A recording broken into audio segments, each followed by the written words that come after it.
पूर्व राज्य मंत्री हेमराज वर्मा का भाजपा सरकार पर हमला, वादों की जगह जनता को मिल रही निराशा, महंगाई, बिजली संकट और किसानों के मुद्दों पर घेरा।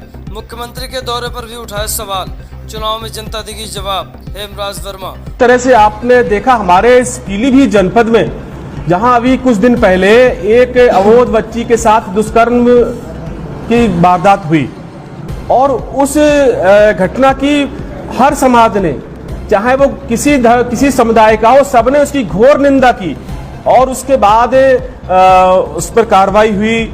उसके घर पे बुलडोजर भी चला। आपने देखा कि तमाम सारे जो हिंदूवादी संगठन है, तमाम सारे संगठन और तमाम सारे राजनीतिक लोग, चाहे हमारे स्थानीय हो, चाहे हमारे प्रदेश के हो, तमाम सारे लोगों ने उस बात को प्रमुखता से उठाया और तमाम सारे बड़े बड़े धरना प्रदर्शन भी हुए।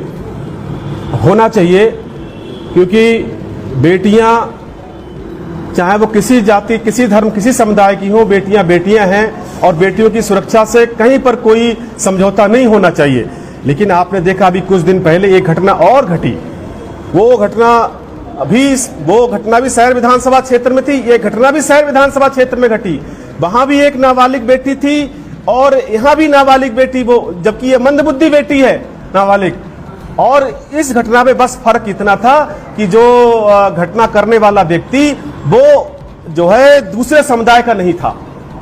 अब आपने देखा कि जहां ऐसी जब घटना हुई और जब इस घटना में दूसरे समुदाय का व्यक्ति नहीं बल्कि इसी समुदाय का व्यक्ति जो है, तब जो पिछली घटना पे तमाम सारे लोग जो आगे आए, उनके कहीं न कहीं मुंह में दही जमने का काम हो गया।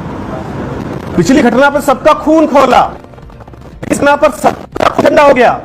मैं ऐसे लोगों से कहता हूं कि क्या अगर हमारे समाज की अगर कोई बेटी हो और हमारे समाज का ही कोई दरिंदा उसके साथ जो है दुष्कर्म करने का प्रयास करे, तो क्या हमारा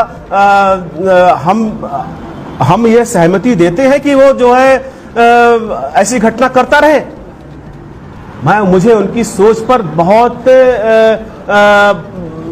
कुछ शब्द कहने के लिए नहीं है कि ये किस तरह के लोग हैं जो, अगर दरिंदा हमारे समाज का ही है तो हमें हमारी तरफ से छूट हो जाती है और दूसरे समुदाय का है तो हमारा खून खोल जाता है। तो ऐसे दोहरे मापदंड, ऐसे दोहरी मानसिकता के लोगों को अपने गिरेबान में झांकना चाहिए।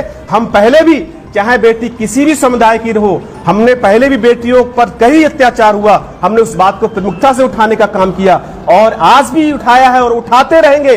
बेटी बेटी होती है, चाहे वो किसी हिंदू की हो, चाहे किसी मुस्लिम की हो, चाहे किसी सिख की हो, चाहे किसी पारसी की हो, चाहे किसी ईसाई की हो, चाहे किसी जैन की हो, चाहे किसी बौद्ध की हो, चाहे किसी जाति, किसी धर्म की बेटी हो। बेटी बेटी होती है और हम हर उस बेटी के साथ खड़े हैं। अगर उसके साथ कहीं पर अन्याय होता है तो हम उसके साथ खड़े हैं। लेकिन ऐसे लोग जो राजनीति की रोटियां सेकना चाहते हैं, जहां दूसरे समुदाय का अगर कहीं पर कोई मुद्दा आता है तो फिर उनके जो है खून दौड़ने लगता है उनकी रगों में।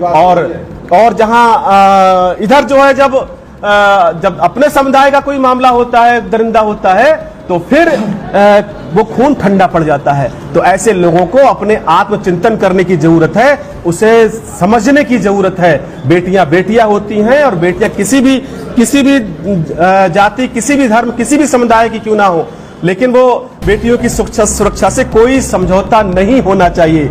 हम पहले भी किसी भी बुलडोजर जैसी कार्रवाई के, जो असंवैधानिक कार्रवाई के, हम लोग पहले ही पक्ष में नहीं थे, आज भी ऐसी कार्रवाई के पक्ष में नहीं है। कानून, हमारे देश का संविधान है, संवैधानिक व्यवस्था है, कानून है, कानून कड़ी से कड़ी सजा उसे दे, इसके हम लोग इसकी मांग करते हैं, उसके पक्ष में हम लोग रहते हैं। और जैसे उस बेटी के साथ में प्रशासन खड़ा था, आज इस बेटी के साथ कोई भी जिला स्तरीय अधिकारी, डीएम, एसपी से लेकर कोई जिला स्तरीय अधिकारी नहीं पहुंचा। बल्कि कल जब मुख्यमंत्री हमारे पीलीभीत में आ रहे थे तो उस बेटी के यहाँ एक पहरा लगा दिया गया और तमाम सारी पुलिस के घर पे बैठ गई जाके, ताकि वो बेटी कहीं पर अपनी बात कहने के लिए जो है मुख्यमंत्री जी तक ना पहुंच पाए।